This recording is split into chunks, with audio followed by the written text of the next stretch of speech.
Hello guys, gamit ko nga pala dito si Beatrice kasi may kakampi ako dito Marcelito. Pare, ganito pala ang tamang paggamit kay Marcelito. Pare, dapat may kakampi kang mga marksman o kaya mage. Tapos bang, bang, bang, wap, bang. Uy, triple. Tamo pare, pag nahuli, papaulanan lang mula sa labas. Tapos kanya-kanya na. Nyew, bang. Tapos ang gusto ko dito pare, yung pistol. Kasi yung pistol, nagmumukhang shotgun.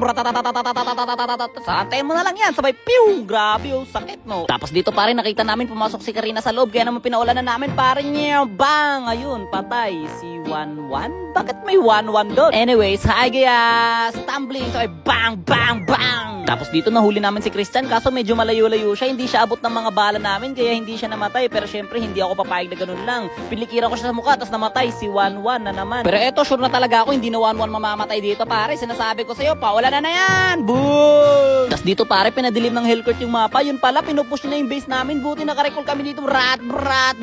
Tapos sinubukan kong gamitin yung granada. Kaso ang bagal pala ng animation kapag granada kasi babagsak pa siya pare. Mas gusto ko yung pistol. Tapos si sniper pare, maganda rin sniper. Tingnan mo, inabangan namin sila dito sa base. Tapos kakabuhay niya pa lang. Pinagpapaulan na agad namin. Sabay, pow!